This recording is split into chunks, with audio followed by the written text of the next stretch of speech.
కాబట్టి శ్రీ విష్ణు పురాణం ప్రథమ అంశం అన్నమాట. దాంట్లో ప్రథమ అధ్యాయం.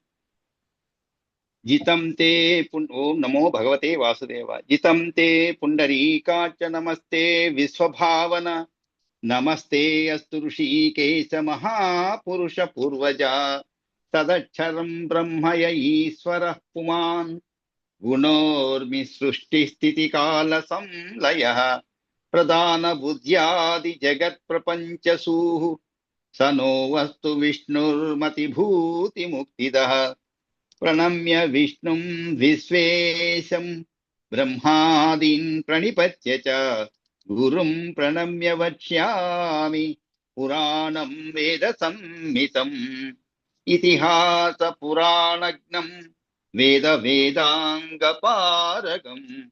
ధర్మశాస్త్రాది తత్వజ్ఞం వసిష్ఠతనయాత్మజం. పరాశరం మునివరం కృత పౌర్ణాహ్నిక క్రియం. మైత్రేయ పరిపప్రచ్ఛ ప్రణిపత్య అభివాద్య చ. పరాశరం మునివరం కృత పౌర్వాహ్నిక క్రియం. మైత్రేయ పరిపప్రచ్ఛ ప్రణిపత్యాభివాద్య చ. మైత్రేయ ఉవాచ త్వత్తో హి వేదాధ్యయనమధీతమఖిలం గురో. త్వత్తో హి వేదాధ్యయనమధీతమఖిలం గురో. ధర్మశాస్త్రాణి సర్వాణి వేదాంగాని యథాక్రమం. త్వత్ప్రసాదాన్ మునిశ్రేష్ట మామన్యేనాకృతశ్రమం. వచ్యంతే సర్వశాస్త్రేషు ప్రాయసో యేపి విద్విషః. సోహమిచ్ఛామి ధర్మజ్ఞ శ్రోతుం త్వత్తో యథా జగత్. బభూవ భూయశ్చ యథా మహాభాగవత్ భవిష్యతి. సోహమిచ్ఛామి ధర్మజ్ఞ శ్రోతుం త్వత్తో యథా జగత్. బభూవ భూయశ్చ యథా మహాభాగ భవిష్యతి. యన్మయజ్ఞ జగద్బ్రహ్మన్ యతశ్చైతచ్చరాచరం. లీలమాసీత్ యథా యత్ర లయమేషతి యత్ర చ. యన్మయం చ జగద్బ్రహ్మన్ యతశ్చైతచ్చరాచరం. లీలమాసీత్ యథా యత్ర లయమేషతి యత్ర చ. యత్ప్రమాణాని భూతాని దేవాదీనాం చ సంభవం. సముద్ర పర్వతానాం చ సంస్థానం చ తథా భువః. సూర్యాదీనాం చ సంస్థానం ప్రమాణం ముని సప్తమా. దేవాదీనాం తథా వంశాన్ మనూన్మన్వంతరాణి చ.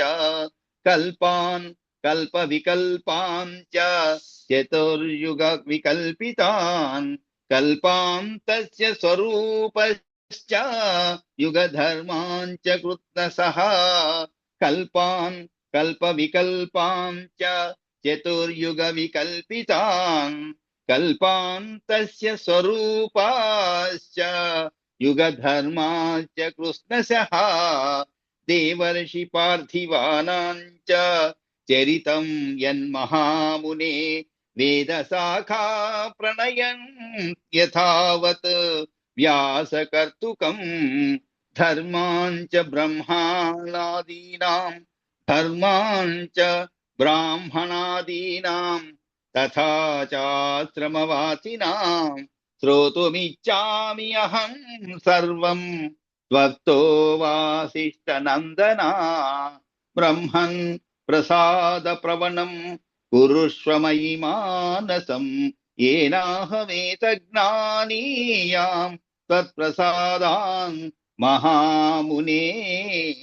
బ్రహ్మన్ ప్రసాద ప్రవణం కురుష్వ మయి మానసం. ఏనాహమేతజ్ఞానీయాం తత్ప్రసాదాన్ మహామునే. పరాశర ఉవాచ సాధు మైత్రేయ ధర్మజ్ఞ స్మారితోస్మి పురాతనం. పితుః पिता मे भगवान् वसिष्ठो यदुवाचः विश्वामित्रप्रयुक्तेन रक्षसा भक्षितो मया श्रुतस्ता ततः क्रोधो मैत्रेयासीन् ममातुलः ततोऽहं रक्षसां सत्रं विनाशाय समारभम् भस्मीकृताच्च शतस्ततस्मिन् सत्रे निशाचराः ततोऽहं रक्षसां सत्रं विनाशाय समारभम् भस्मीकृताच्च शतशः तस्मिन् सत्रे निशाचराः ततः संक्षीयमाणेषु तेषु रक्षस्वशेषतः मामुवाच महाभागो वसिष्ठो मत्पितामहः अलमत्यन्तकोपेन तातमन्युमिमं जहि राक्षसा नापराध्यन्ते पितुस्ते विहितं तया अलमत्यन्तकोपेन तातमन्युमिमं जहि राक्षसा नापराध्यन्ते पितुः ते विहितं तया मूढानामीश भवति क्रोधो ज्ञानवतां कुतः मूढानां एष भवति क्रोधो ज्ञानवतां कुतः अन्यते तात कः केन यतः स्वकृतभुक् पुमान् सञ्चितस्यापि महतो वत्स क्लेशेन मानवैः सञ्चितास्यपि महता वत्स क्लेशेन मानवैः यशस्तपश्चैव क्रोधो नाशकरपरः स्वर्गापवर्गव्यासेधकारणं परमर्षयः वर्जयन्ति सदा क्रोधं तातमातद्वशो भव अलं निशाचरैर्दग्धैः अलं निशाचरैर्दग्धैः दीनैरनपकारिभिः न सत्रं ते विरमत्वेतत् क्षमा साराहि साधवः अलं निशाचरैर्दग्धैः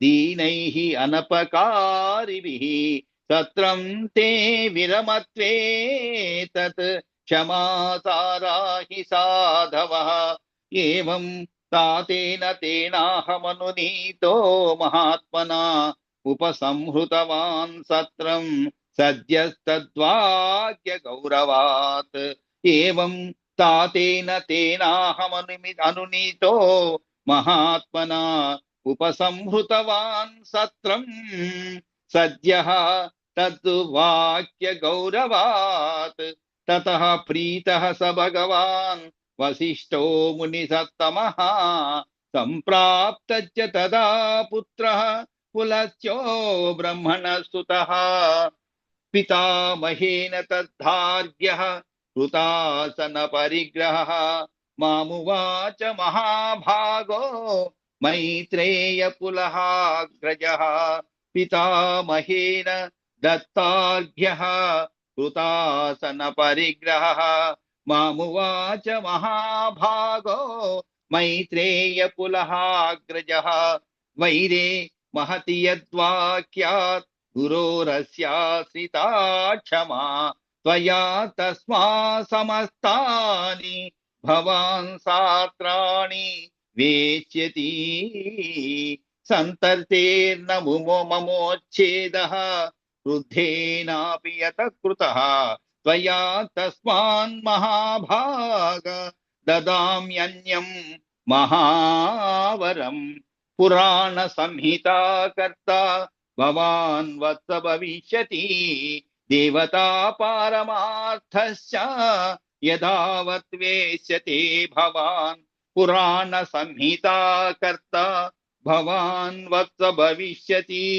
देवता पारमार्थश्च यदावत् वेच्यते भवान् प्रवृत्ते च निवृत्ते च कर्मण्यस्तमलामतिः మత్ప్రసాదాత్ సన్నిధిగ్ధా తవ వత్స భవిష్యతి. తతశ్చ భగవాన్ ప్రాహ వసిష్ఠో మత్పితామహః పులస్త్యేన యదుక్తం తే సర్వమేతద్భవిష్యతి. యదుక్తం తత్స్మృతిం యాతం త్వత్ప్రశ్నాఖిలం మమ. యదుక్తం తత్స్మృతిం యాతం త్వత్తత్ ప్రశ్నాఖిలం మమ. సోహం వదామ్యశేషం తే మైత్రేయ పరిపృచ్యతే. పురాణ సంహితాం సమ్యక్ తాం నిబోధ యథాయథం. సోహం వదామ్యశేషం తే మైత్రేయ పరిపృచ్యతే. పురాణ సంహితాం సమ్యక్ తాం నిబోధ యథాతథం. యథాయథం విష్ణోః సకాశాత్ సంభూతం జగత్తత్రైవ సంస్థితం. స్థితి సంయకర్త అసౌ జగతోస్య జగచ్చ సహ. విష్ణోః సకాశాత్ సంభూతం జగత్తత్రైవ సంస్థితం.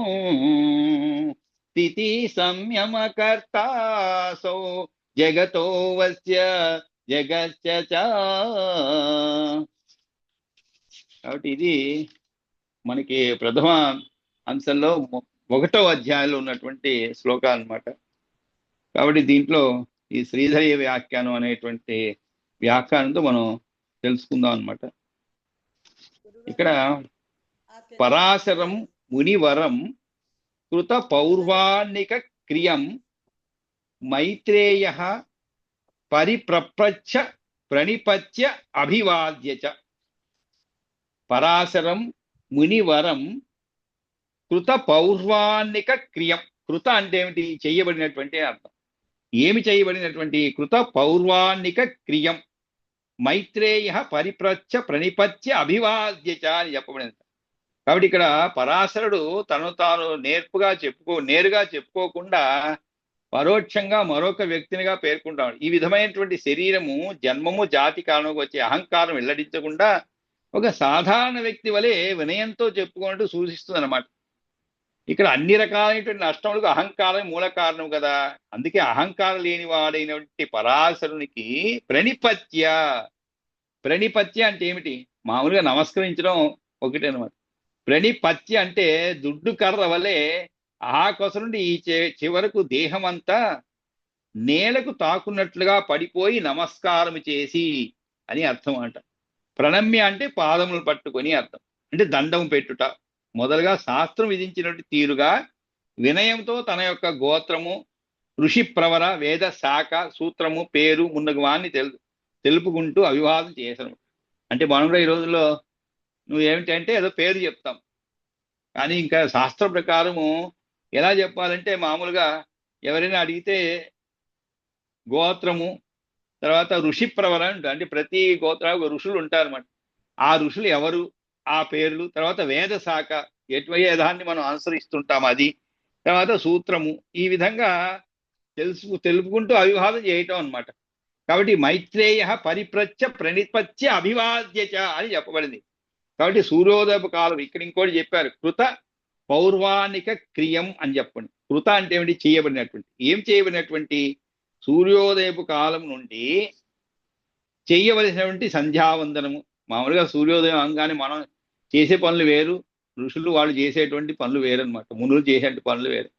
మనం లేవంగానే ఏదో పళ్ళు తోముకుంటాం, ఆ తర్వాత ఏదో కార్యక్రమాలు చేస్తూనే ఉంటాం. ఫస్ట్ పళ్ళు తోముకోగానే ఇంకా పళ్ళు కూడా తోముకొని అవసరం లేదు. బెడ్ నుంచి కళ్ళు తెరవంగానే ముందు చేసే పని మనం ఏమిటంటే మొబైల్ చూడటం. మొబైల్లో ఏమీ మెసేజ్ వచ్చాయి, మనం పడుకునేదే 12 గంటలకు పడుకొని ఉంటాం.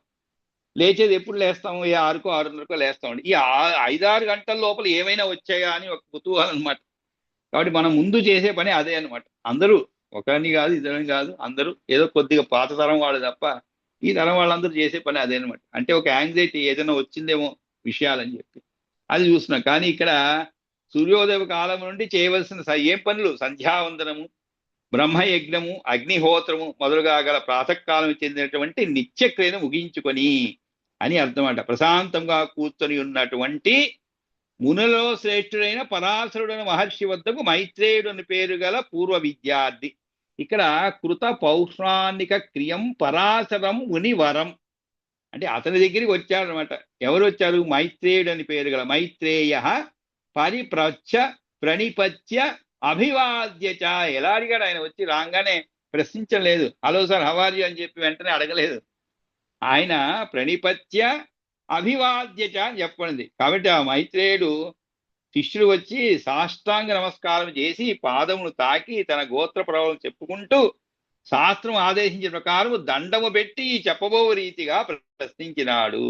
ఇది అన్నమాట దీని యొక్క తాత్పర్యము. పరాశరం మునివరం కృత పౌష్వానిక క్రియం మైత్రేయ పరిప్రచ్ఛ ప్రణిపత్య అభివాద్యచ. కాబట్టి ఎప్పుడైనా కూడా తాను తెలుసుకోగోరిన విషయమును అడుగుదలుచుకున్నవాడైనటువంటి మైత్రేయుడు ఇంతకు ముందు కాలంలో తన ఆచార్యుల వారు తన యందు చూపిన అనుగ్రహమును తత్వ అను 2 శ్లోకంతో ఎత్తి చూపుతున్నాడు. ఏమని? త్వత్వోహి అనేటువంటి శ్లోకం నుండి ఇంకా తర్వాత 2వ శ్లోకం అంటే మనం చదువుకున్నట్టు 2వ శ్లోకము 3వ శ్లోకం ఏమిటంటే త్వత్తోహి వేదాధ్యయనం అధీతం అఖిలం గురో ధర్మశాస్త్రాన్ని సర్వాణి వేదాంగాని యథాక్రమం త్వత్ప్రసాదాద్ అని మునిశ్రేష్ఠ మాం అన్యే నాకృతశ్రమం యక్షంతే. అంటే ఇక్కడ ఆయన చెప్తున్నాడు అనమాట. ఏమని? త్వత్తోహి వేదాధ్యయనం అధీతం అఖిలం గురో అంటే ఏమిటి? త్వత్త ఇది అంటే మీ ద్వారా నేను వేదాధ్యయనం చేశాను. త్వత్తోహి ఇక్కడ వేదాధ్యయం అనేటువంటి ఇక్కడ తమాషాకు ఉపయోగించారు అనమాట. మామూలుగా వేదాధ్యయనం చేసినాను చెప్తున్నాడు. కానీ ఇక్కడ వేదాధ్యయం అనేటువంటి పదప్రయోగము ఎలా ఉంటుందంటే మనం అన్నం వండుతున్నానండి చెప్తుంటాం. అన్నం ఎవరన్నా వండుతారండి? అన్నం వండము. బియ్యాన్ని కడిగి పొయ్యి పైన పెడితే అన్నం అవుతుంది తయారు చేస్తాం. అంతేగాని అన్నాన్ని వండం. మనం ఏం వండుతాం? అక్కడ బియ్యాన్ని వండుతాం అనమాట. బియ్యం వండితేనే అన్నం. కానీ మనం ఏం చెప్తుంటాం? ఓదన పాకం పచితి అన్నట్లుగా, అంటే వండుతున్నాడు అని చెప్పినట్లుగా ఉన్నది. ఇక్కడ బియ్యం ఉడికిన పిదపే కదా అన్నం అని పిలువబడుతుంది. కాబట్టి అన్నంగా ఆయన పిమ్మట మరలా ఉడికించడం ఉండదు కదా. అట్లాగే వేదమును గురుముహతగా అభ్యసించిన పిమ్మటనే వేదాధ్యయనం చేయబడిందని వ్యవహరిస్తారనమాట. కుదురుతుంది. కాబట్టి పై ఉదాహరణలన్నీ ఈ పదప్రయోగం కూడా చేయబడింది. అంటే త్వత్తోహి వేదాధ్యయనం అధీతం అఖిలం గురో ధర్మశాస్త్రాన్ని సర్వాణి వేదాంగాని యథాక్రమం. అది కూడా త్వత్ప్రసాదాత్ అని చెప్పండి. అంటే ఏమిటి? ఇతరులైన విద్వాంసులు శాస్త్రాలన్నిటిలోనూ కూడా శ్రమ చేయని కష్టపడని నేర్వని వాడు అని నన్ను అనరు. అయినప్పటికీ నా శ్రమను నేర్చిన విజ్ఞానమును గుర్తించిన వారు మరియు నాపై అసూయను కలిగిన శత్రువులు కూడా చక్కగా శ్రమపడి అభ్యసించినారండి అనియే చెప్పుతున్నారు అని. అదంతా ఎందువలన? త్వత్ప్రసాదాత్ అంటే మీ యొక్క అనుగ్రహం వలన నేను ఇవన్నీ కూడా నేర్చుకోవడం జరిగినది. స్వసాదాత్ మునిశ్రేష్ఠ మాం అన్యే నా కృతశ్రమం అంటే ఏమిటి? ఇదేం ఊరికే వచ్చంతే సర్వశాస్త్రేషు ప్రాయసో ఏ అపి విద్విష.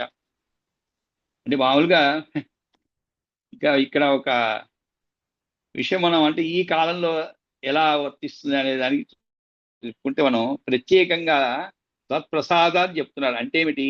మీ అనుగ్రహం వల్ల అన్నీ నేర్చుకున్నాము. దాని వలన ఇతరులైన విద్వాంసులు ఎవరు కూడా నన్ను శ్రమ చేయని కష్టపడి నేర్వని వాడు అని నన్ను అనరు. ఇది ఒక సూక్ష్మమైన విషయం మనం అర్థం చేసుకోవాలి. ఉదాహరణకి మనకు ఒక గురువు ఉన్నారనుకోండి. గురువు దగ్గర కూర్చొని మనం అన్ని విషయాలు నేర్చుకుంటాం.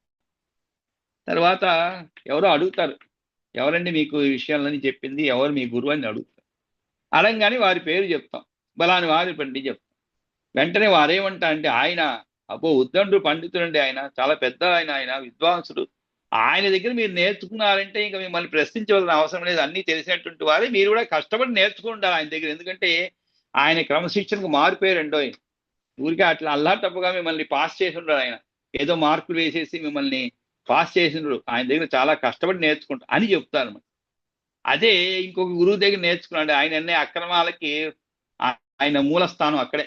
అక్రమాలన్నీ కూడా ఏ విధంగా విద్యార్థుల్ని పాస్ చేయించడం అంటే కొంత పణమో తీసుకొని అలాంటి వాళ్ళు ఉన్నారు గురువులు. ఆయన పేరు చెప్పని ఆయన అంటే ఊరికే ఇచ్చేస్తాను పిహెచ్డి ఏదో ఆయన ఇంట్లో పనులు చేస్తారు. ఇవన్నీ మనం చూస్తూనే ఉంటాం. వాళ్ళ ఇంట్లో పనులు చేస్తే పిహెచ్డి వస్తుందని చెప్తారు కొంతమంది. మామూలుగా పిహెచ్డి విద్యార్థి అంటేనే గైడ్ కొంచెం చులకనగా చూస్తాడని ఒక, అంటే అన్ని సంస్థలు అలా ఉండవు. కొన్ని చక్కటి సంస్థలు ఉన్నాయి ఎక్కడైతే నిజంగా మీ యొక్క కష్టానికి మీ జ్ఞానానికి విలువ ఇచ్చే సంస్థలు ఉన్నాయి కొన్ని. వాటిలో మీరు పిహెచ్డి తీసుకున్నారంటే చాలా గొప్ప విషయం అన్నమాట. ఎందుకంటే అక్కడ ఇవన్నీ చల్లవు.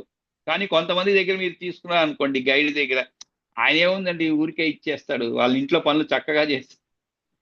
ఇవన్నీ దృష్టిలో పెట్టుకొని ఇక్కడ ప్రత్యేకంగా ఆయన చెప్తున్నాడు అనమాట. ఏమని? త్వత్ప్రసాదాత్ మునిశ్రేష్ఠ మామన్యే నాకృత శ్రమం. కాబట్టి మీ దయ వలన, మీ దగ్గర నేను నేర్చుకున్నందువలన ఎవరు కూడా నన్ను వక్ష్యంతే సర్వశాస్త్రేషు ప్రాయసో ఏపి విద్విష. కాబట్టి ఎవరు కూడా నన్ను కష్టపడకుండా నేర్చుకున్నాడు అని చెప్పరు. ఎందుకంటే మీ దగ్గర నేర్చుకున్నాను కాబట్టి. చూడండి, ఆ రోజుల్లో కూడా ఈయన చెప్తున్నారు అనమాట.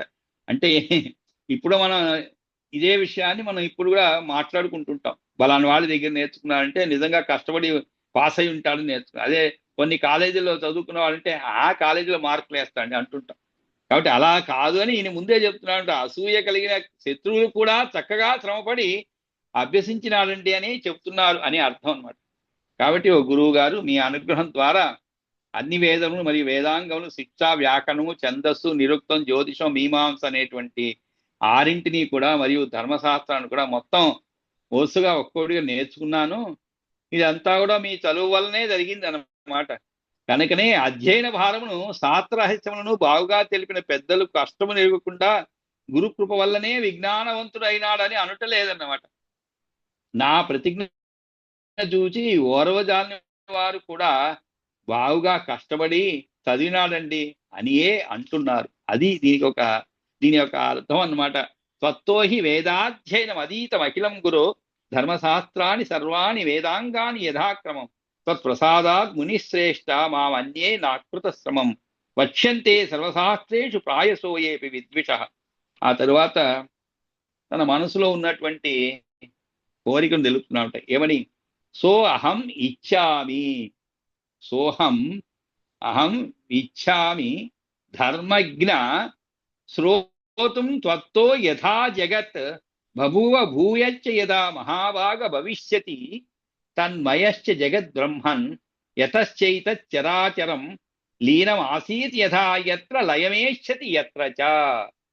కాబట్టి ఈ రెండు శ్లోకాల్లో కూడా కలిపి ఆ పరాశర్ని ఈయన అడగటం అన్నమాట. ఏమడుగుతున్నాడంటే సోహం అంటున్నారు. అంటే సో అహం ఇచ్చామి, సహా అహం ఇచ్చామి అంటే ఏమిటి? అటువంటి నేను ఎవరైతే నీ దగ్గర నేర్చుకున్నానో విద్యలన్నీ కూడా, అటువంటి నేను ధర్మజ్ఞ శ్రోతుం త్వత్తో యథా జగద్ బభూవ భూయశ్చ యథా మహాభాగ భవిష్యతి. సోహం అంటే పూర్వకాలంలో ఏ విధంగా ఈ జగత్తు పుట్టింది, తర్వాత మళ్ళీ ప్రళయం జరిగితే ఏ విధంగా పుట్టగలదు. త్వత్తో యథా జగత్ బభూవ, బహువు అంటే అయినదని, అంటే పుట్టినదని.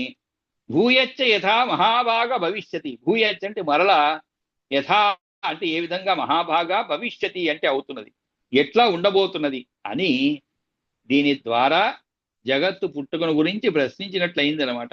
యన్మయం అనేటువంటి విషయం ద్వారా ఉపాదానం గురించిన ప్రశ్న అనమాట. అంటే ఏమిటి?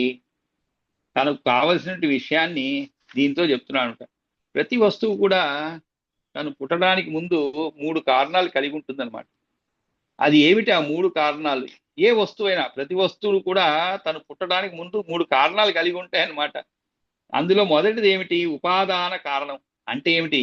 ఏ ముడి పదార్థముతో ఉత్పత్తి చేయబడినది అని దానిని తెలుపుతుంది అనమాట. రెండవది నిమిత్త కారణం. అంటే ఏమిటి? ఇది చైతన్యవంతం అయినటువంటిది. అంటే ఉపాదానం వల్ల జడము కాదు. ఏమిటి? నిమిత్త కారణం.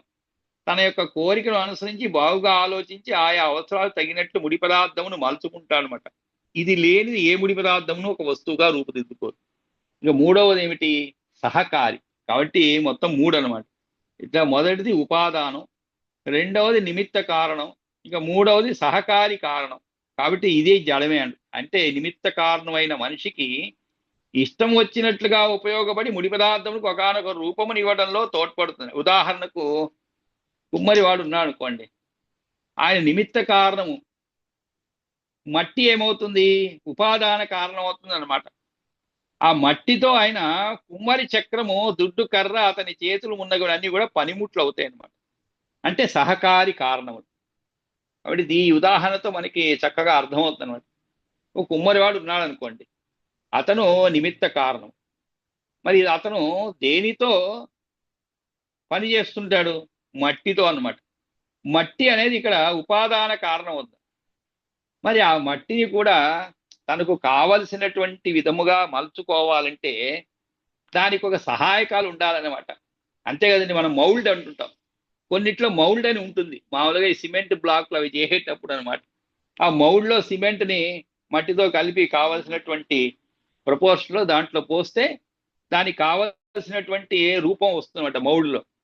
అది మట్టి సిమెంట్ అవ్వచ్చు, లేదు అంటే రాగి, ఏదైనా అవ్వచ్చు అనమాట, మౌల్డ్ అవుతుంది. ఒకవేళ మీకు లోహపు పంచలోహాలు కానీ ఎటువంటి లోహపు విగ్రహాలు తయారు చేయాలనుకోండి, మరి అలాగే చేస్తారు అనమాట. కాబట్టి ఇక్కడ కుమ్మరివాడు నిమిత్త కారణం, మట్టి ఉపాదాన కారణము. కుమ్మరికి తోడ్పడేటువంటిది ఏది? అతని చక్రం. అందరూ చూసుంటాం ఎలాగా అతని యొక్క కుండలు తయారు చేస్తాడు. లేదు కుండలే కాదు, ఏ విధమైనటువంటి వస్తువుని ఏ విధంగా తయారు చేస్తాడు, దానికి ఒక చక్రం ఉంటుంది.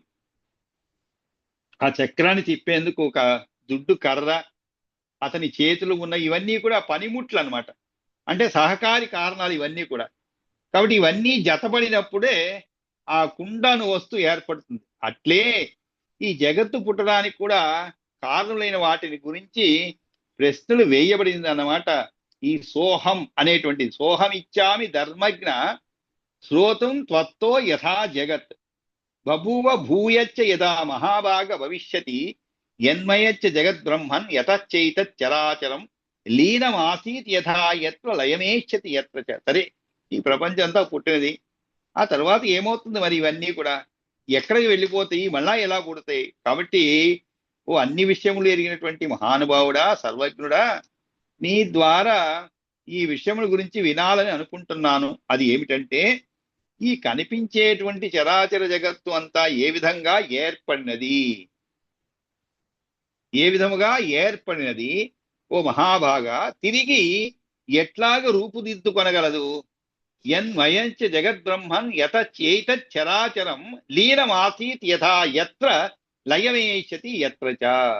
లీనమాసీత్ యత్ర అంటే ఏ విధముగా ఏర్పడేది, రూపుదిద్దుకున్నది, తర్వాత ఈ జగత్ దేనిని మూల పదార్థముగా కలిగి ఉన్నది, ఎందులో ఇది పూర్వము లీనము కలిసిపోయి ఉండినది, తిరిగి ఎందులో లీనము కాగలదు.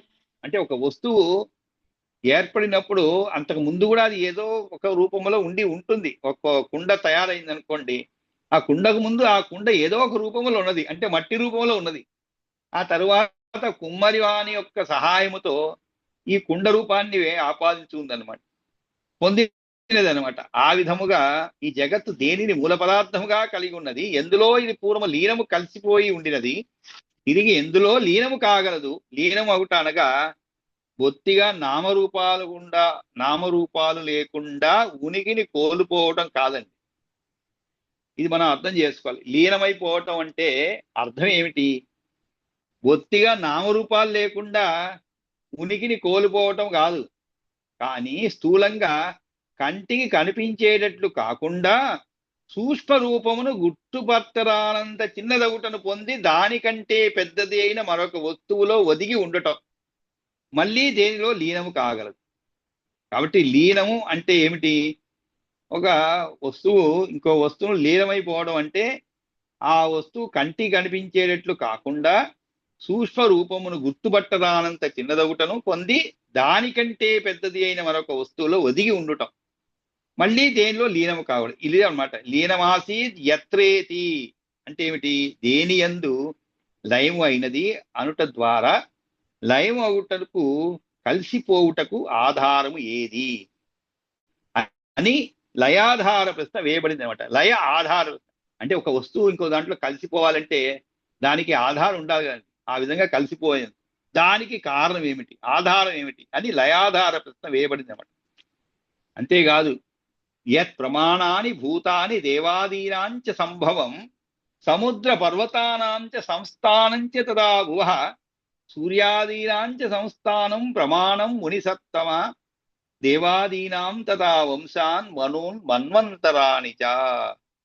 ఇంకా అడుగుతున్నాను అనమాట ఏమని, ఇవంతే ఇది మాత్రమే కాకుండా యత్ ప్రమాణాని భూతాని దేవాదీనాంచ సంభవం అంటే ఏ విధంగా, యత్ ప్రమాణాని భూతాని అంటే ఈ భూతములన్నీ అంటే ఈ ప్రాణులన్నీ కూడా ఎలాగా సంభవించినవి, దేవాదులంటూ ఎలా సంభవించారు, సముద్రములు పర్వతములు కూడా ఎలా ఏర్పడింది, సూర్యాదులు అంటే సూర్యాదీనాశ్చ అంటే సూర్యాదులు ఎలా ఏర్పడ్డారు, సంస్థానములు ఎలా ఏర్పడింది, వీటన్నిటినీ కూడా నాకు వివరముగా చెప్పవలసిందిగా అడుగుతున్నాను అనమాట. యద్ ఇతి అంటే ప్రమాణం ఎంత పాటిది అని, అంటే ప్రమాణం అంటే ఏమిటి, ఒక వస్తువు ఇంత పాటిది అని ఇయత్తును వెల్లడించడం అంటే, లేదా ఆ భూతములు ఎంత పరిమాణములు కలవి అనియే కాకుండా దేని చేత ప్రకాశింప వెళ్ళబడుతున్నది అని కాని అర్థం అనమాట. కాబట్టి దేవాదీనాంచ సంభవం, దేవాదీనాంచ సంభవం అంటే ఇది కూడా ఒక ప్రశ్న అన్నమాట. ఎలాగ ప్రకృతి పంచభూతాలు అండము ఏర్పడుట బ్రహ్మ పుట్టుట సర్గము అనబడుతున్నమాట. కాబట్టి ఈ అనుసర్గం అంటే ఏమిటి, దేవతలు మనుష్యులు పుట్టడం అంటే ప్రకృతి పంచభూతాలు అండము ఏర్పడటాన్ని బ్రహ్మ పుట్టుట సర్గము అనబడుతుందన్నమాట. ఈ సర్గం అని తర్వాత అనుసర్గం అనేది ఉంది. ఈ అనుసర్గం అంటే ఏమిటి, దేవతలు మనుష్యులు పుట్టడం అంటే అనుసరించేది అనమాట. దీని తర్వాత అనుసరించడం ఏమిటి, దేవతలు మనుష్యులు పుట్టడం. కాబట్టి ఓ మహాపురుష, ఈ భూతాలు అంటే ఏమిటి, ఆకాశము వాయువు అగ్ని జలము భూమి దేని ద్వారా వెల్లడి అవుతున్నవి, యత్ ప్రమాణాని భూతాని దేవాదీనాంచ సంభవం సముద్ర పర్వతం గురించి చెప్పరా, సర్గం గురించి చెప్పండి. అంటే సర్గము అంటే అదే సర్గము అంటే ప్రకృతి తర్వాత పంచభూతాలు అండము ఏర్పడటం బ్రహ్మ పుట్టుట సర్గము అని చెప్పబడుతుంది అనమాట. అనుసర్గము అంటే దేవతలు మనుష్యులు పుట్టడం. అంటే ఈ సర్గం అంటే ప్రకృతి పంచభూతాలు అండము ఏర్పడటం అదేవిధంగా బ్రహ్మ పుట్టుట వీటన్నిటిని కలిపి సర్గము అంటారు. అనుసర్గం అంటే ఏమిటి, దేవతలు మనుష్యులు పుట్టడం. కాబట్టి ఈయన ప్రశ్నిస్తున్నాడు అనమాట, ఇవన్నీ కూడా ఎలా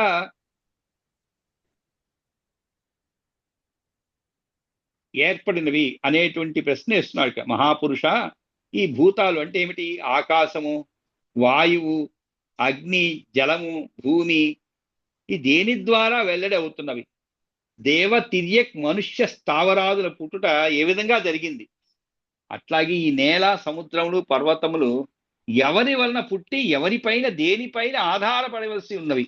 అంటే ఏదైనా ఒక వస్తువు పుట్టడం తర్వాత ఆ వస్తువు బాగా వృద్ధి చెందడం లేదు ఆ వస్తువు నిలకడా ఉండడం అనేవన్నీ కూడా దీనికి వెనక ఎవరో ఒకరు ఉండాలి.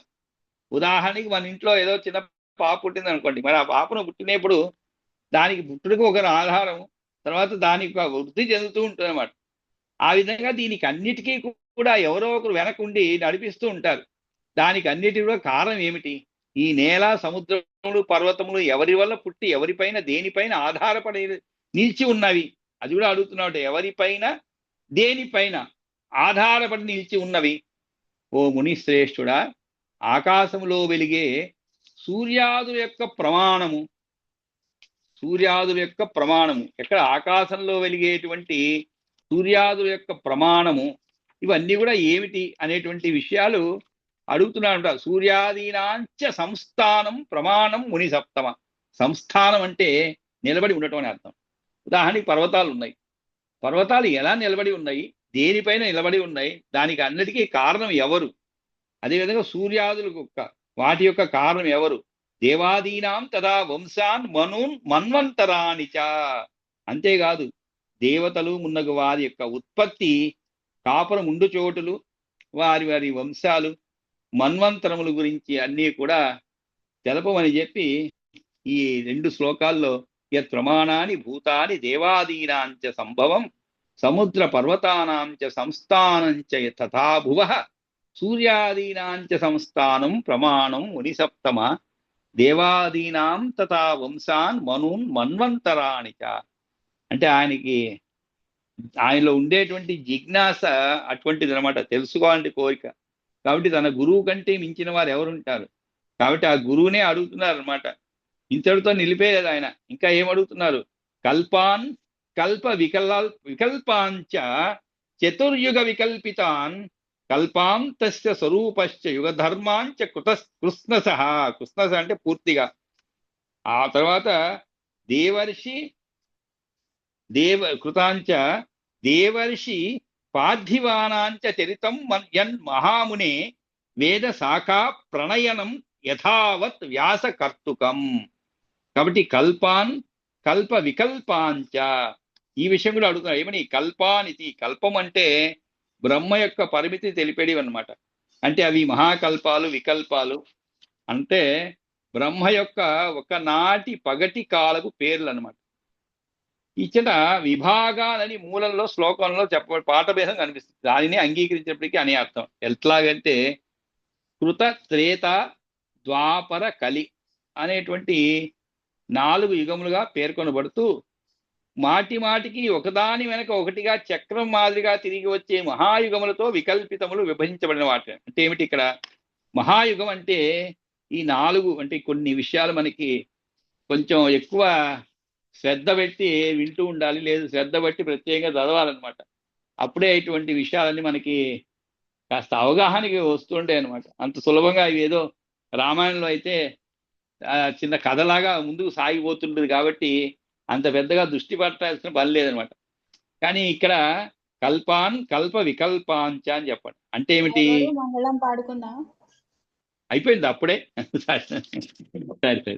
స్వస్తి ప్రజాభ్య పరిపాలయంతాం న్యాయేన మార్గేణ మహీమహీషాః గోబ్రాహ్మణేభ్య శుభమస్తు నిత్యం లోకా సమస్తా సుఖినో భవంతు. కాళే వర్షతు పర్జన్య పృథివీ సస్యశాలిని దేశోయం శోభరహితో బ్రాహ్మణా సంతు నిర్భయాః. అపుత్రా పుత్రిణః సంతు పుత్రిణః సంతు పౌత్రిణః అధనా సధనాః జీవంతు శరదాం శతం. కాయేన వాచా మనసే ఇంద్రియైర్వా బుద్ధ్యా ఆత్మనా వా ప్రకృతే స్వభావాత్ కరోమి యజ్ఞత్ సకలం పరస్మై నారాయణాయేతి సమర్పయామి. యదక్షరపదభ్రష్టం మాత్రాహీనం చ యద్భవేత్ తత్సర్వం క్షమ్యతాం దేవ నారాయణ నమోస్తుతే. ఆత్మాతం చిదితామతి ప్రాణాత్ శరీరం గృహం పూజాతే విషయోపగర్జనా నిద్రా సమాధిస్థితి పంచార్పదయో ప్రదక్షిణ విధి స్తోత్రాన్ని నిర్వాకిరో యజ్ఞత్ కర్మ కరోమి దశకలం శంభోదవారాధం. ఈ విధంగా మనం ఈరోజు నిజంగా అంటే విష్ణు పురాణంలో ప్రారంభించాం అన్నమాట. ఈరోజు ఇన్ని రోజులు ఇంట్రడక్షన్ పార్ట్ అలా జరుగుతున్నది. ఇక రేపటి నుంచి మిగిలిన శ్లోకాలు చదువుకొని తర్వాత 2వ అధ్యాయానికి వెళదామండి. మొదటి అంశంలో 2వ అధ్యాయానికి ఎంత ఒక 20 శ్లోకాలు మాత్రమే ఉన్నాయి.